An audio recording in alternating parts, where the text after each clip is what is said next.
Assalamualaikum warahmatullahi wabarakatuh. Selamat berjumpa kembali dengan saya, Bapak Hidayatullah, dalam pelajaran pendidikan agama Islam dan budi pekerti. Pada kesempatan kali ini kita akan membahas bab 4 yang berjudul tentang indahnya kebersamaan dengan sholat berjamaah. Namun sebelumnya mari kita awali pertemuan ini dengan membaca doa terlebih dahulu. Mudah-mudahan diberikan kelancaran, keberkahan, dan juga kesehatan untuk kita semuanya. Al-Fatihah. A'udzubillahi minasyaitonirrajim. Bismillahirrahmanirrahim.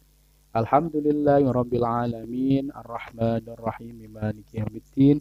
Iyyaka na'budu wa iyyaka nasta'in. Ihdinas siratal mustaqim. Siratal ladzina an'amta 'alaihim ghairil maghdubi 'alaihim waladdallin. Amin. Bismillahirrahmanirrahim. Raditu billahi rabba wa bil islami dina wa bi Muhammadin nabiyya wa rasula. Rabbi zidni ilma warzuqni fahma. Amin ya rabbal alamin.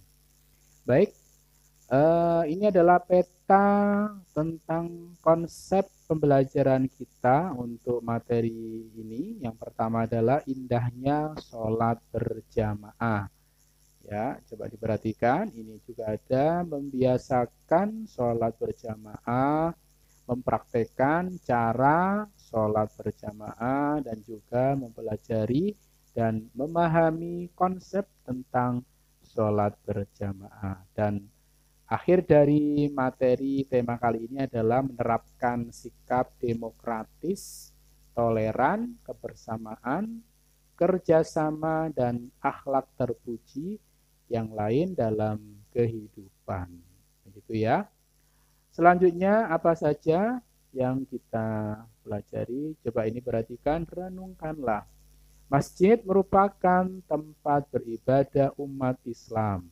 Di masjid mereka saling berdekatan, bertatapan, berjabat tangan, bersapa, dan berpautan hati demi mewujudkan semangat ukhuwah, menjalin persatuan. Jadi kalau kalian pergi ke masjid, nanti kan ketemu dengan banyak orang, ketemu teman, saudara, tetangga.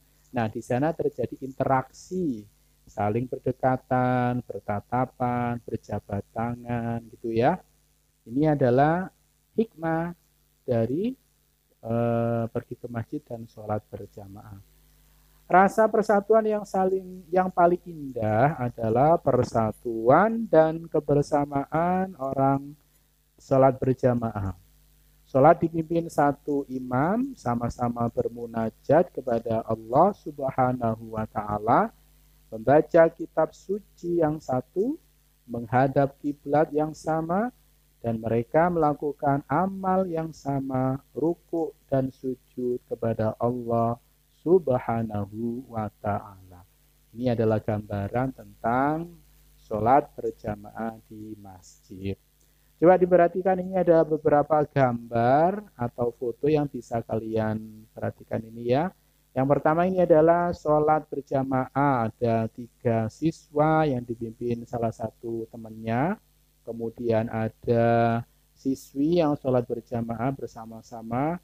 Lalu terjadi interaksi ini, saling bersalam-salaman atau bermusafahah setelah sholat berjamaah.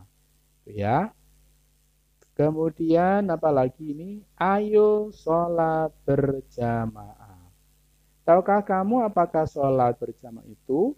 Sholat berjamaah adalah sholat yang dikerjakan oleh 2 orang atau lebih secara bersama-sama.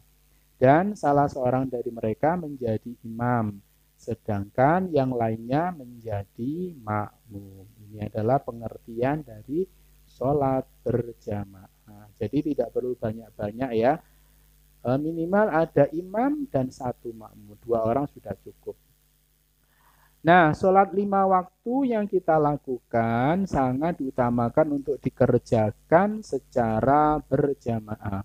Bukan sendiri-sendiri atau munfarid. Jadi kalau ada istilah apa pengertian sholat sendiri, Jawabnya adalah sholat munfarid. Kalian perlu tahu bahwa hukum sholat wajib berjamaah adalah sunnah mu'akkadah. Apa itu sunnah mu'akkadah? Yaitu sunnah yang sangat dianjurkan. Bahkan sebagian ulama mengatakan hukum sholat berjamaah adalah fardu kifayah. Apa fardu kifayah? Yaitu harus dikerjakan oleh salah satu dari jamaah atau bagian kelompok itu. Jadi kalau nggak ada yang berjamaah dalam satu desa itu terkena hukum berdosa karena tidak menjalankan sholat berjamaah. Kemudian keutamaan sholat berjamaah bila dibandingkan sholat munfarid adalah dilipat gandakan 27 derajat. Jadi lebih tinggi derajatnya ya. Coba diperhatikan, ini hadis Rasulullah.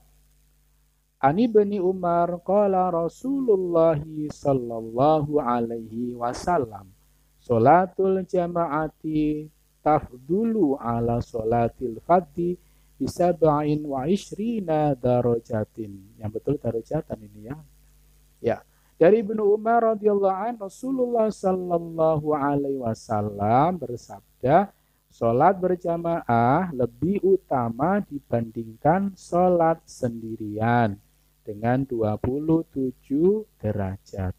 Hadis riwayat Bukhari dan Muslim. Nah, ini adalah keutamaan yang pertama. Jadi kalau kita menjalankan sholat 5 waktu, itu diusahakan untuk berjamaah. Kemudian keistimewaan lain bagi orang yang sholat berjamaah adalah akan dibebaskan oleh Allah dari api neraka. Yang sangat kita inginkan ya, bebas dari api neraka.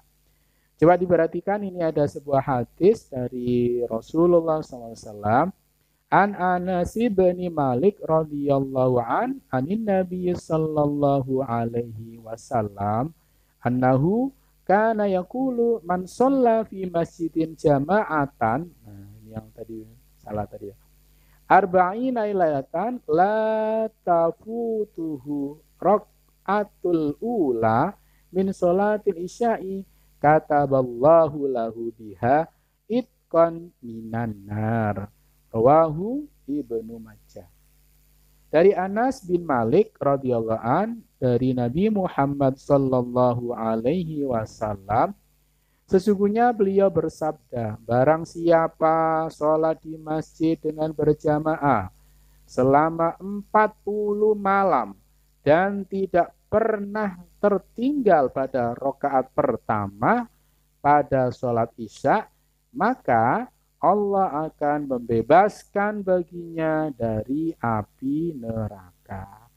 Ini adalah jaminan dari Rasulullah yang patut kita usahakan untuk dikerjakan. Sholat berjamaah selama 40 hari, 40 malam, dan tidak ketinggalan. Artinya tidak pernah menjadi masbuk. Itu akan diganjar, dibebaskan dari api neraka. Baik, ini adalah beberapa syarat tentang sholat berjamaah. Apakah kalian ingin mengetahui lebih jauh mengenai sholat berjamaah? Coba perhatikan ini. Yang pertama, syarat sah sholat berjamaah. Yang pertama ada imam. Kemudian makmum berniat untuk mengikuti imam. Yang ketiga, sholat dikerjakan dalam satu majelis, tidak boleh beda tempat, harus satu tempat, satu di kamar, satunya di ruang tamu. Nah, ini nggak bisa ketemu, jadi nggak sah, harus satu tempat. Yang keempat, sholat makmum sesuai dengan sholatnya imam. Satu sholat isya, makmumnya juga sholat isya. Imamnya sholat maghrib, makmumnya sholat isya, tidak ketemu, nggak boleh dan tidak sah. Kedudukan imam dalam sholat berjamaah sangat penting. Dia akan menjadi pemimpin seluruh jamaah, sehingga untuk menjadi imam ada syarat tersendiri. Baik, untuk masalah syarat imam dan sebagainya ini akan kita bahas minggu depan. Untuk kali ini itu saja yang bisa saya berikan. Mudah-mudahan bermanfaat. Saya akhiri. Wallahu muwaffiq ila aqwamit thoriq. Wassalamualaikum warahmatullahi wabarakatuh.